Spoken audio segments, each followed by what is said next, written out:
আজকে রাত্রে বিশ্বের জন্য কি অপেক্ষা করছে আসলে আর বলা খুবই কষ্টকর। কারণ আমেরিকার প্রেসিডেন্ট ডোনাল্ড ট্রাম্প ইতিমধ্যে ঘোষণা দিয়েছেন যে আজকে রাত্রে ইরানে তাদের সবচেয়ে ভয়ঙ্কর হামলা চালাতে যাচ্ছে। এবং যতগুলো নিউজ মিডিয়া নিউজ ফিডে দেখতে পারলাম, ইতিমধ্যেই মার্কিন যুক্তরাষ্ট্র এবং ইসরায়েল সম্ভবত তাদের শেষ দাবার চালাতে যাচ্ছেন, সেটা হচ্ছে পারমাণবিক বোমা। এই খবর শোনার পরে ইসরায়েলের সাধারণ জনগণ তাদের সেতু, বিদ্যুৎ, রাস্তাঘাট যা কিছু আছে সব কিছুতে নেমে আসছে। সেখানে এসে তাদের একটা মানব দেয়াল সৃষ্টি করেছে যাতে সেখানে হামলা করতে না পারে বিদ্যুৎ কেন্দ্রগুলোতে এবং রেল লাইন এবং ব্রিজগুলোতে, সড়কে মানব দেয়াল সৃষ্টি করেছে। এবং আল্লাহু আকবার ধ্বনিতে পুরো ইরান জুড়ে মুখরিত হয়ে গেছে। বিশ্ব তাকিয়ে রইল, কিন্তু কেউ ইরানকে সহযোগিতা করলো না। সবাই দেখলো তার হেরে যাওয়া এবং ধ্বংসলীলা, কিভাবে ধ্বংসযোগ্য কার্যক্রম চালাচ্ছে আমেরিকা আর ইসরায়েল বাহিনী, সেটাই শুধু দেখলো। পৃথিবীতে একমাত্র ক্ষমতাধর ব্যক্তি ডোনাল্ড ট্রাম্প, তার উপরে কেউ কোনো কথা বলতে পারে না। মধ্যপ্রাচ্যে যত প্রবাসী ভাই বোনেরা অবস্থান করতেছেন আমাদের, তারা সেই দেশের সরকারের নির্দেশনা ক্রমেই চলাচল করবেন। বিনীতভাবে আপনাদেরকে অনুরোধ করছে এবং বাংলাদেশ দূতাবাসের সাথে যোগাযোগ রাখবেন। বিভিন্ন হটলাইন নাম্বার চালু আছে।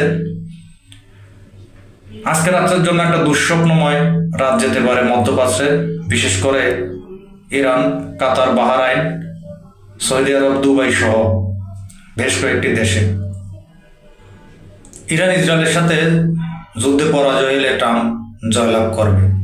ট্রাম্প যদি এই যুদ্ধে জয়লাভ করে, তার সিংহভাগ ক্ষমতা আবারও ফিরে পাবে এবং সে যে কোনো দেশের বিরুদ্ধেই আবারও যুদ্ধ ঘোষণা করবে। আর ইরান যদি জয়লাভ করতে চায়, তাহলে ইরানের একটাই লক্ষ্য থাকতে হবে, সেটা হচ্ছে ইসরায়েলকে মাটির সাথে মিশিয়ে দিতে হবে। এর বাইরে জয় আশা করা যায় না। আমরা চাই যুদ্ধের অবসান, সারা বিশ্বের শান্তি প্রতিষ্ঠা হোক।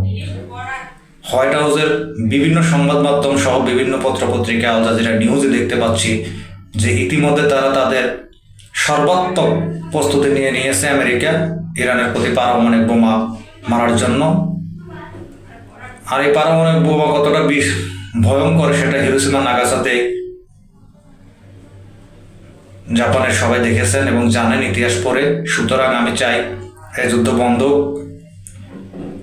এবং বন্ধ যদি না হয় আমি ইরানের বিজয় চাই। ইরানের পক্ষে সবাই কথা বলবেন, ইরানকে সাপোর্ট করবেন। যারা বিশ্বের ধনী দেশগুলো রয়েছে সে দেশ অবশ্যই পার্শ্ববর্তী দেশকে সহযোগিতা করবে, এই বিশ্বাসটুকু আছে।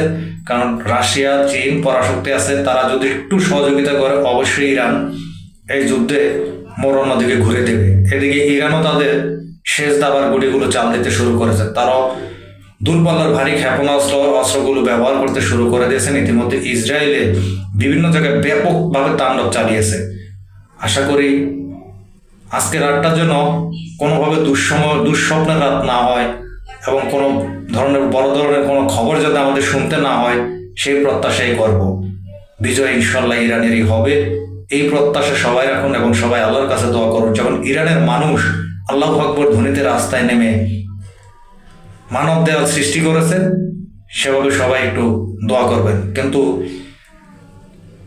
আমেরিকার প্রেসিডেন্ট ডোনাল্ড ট্রাম্প মানব দেয়াল আর মানব পাচির বুঝবে না।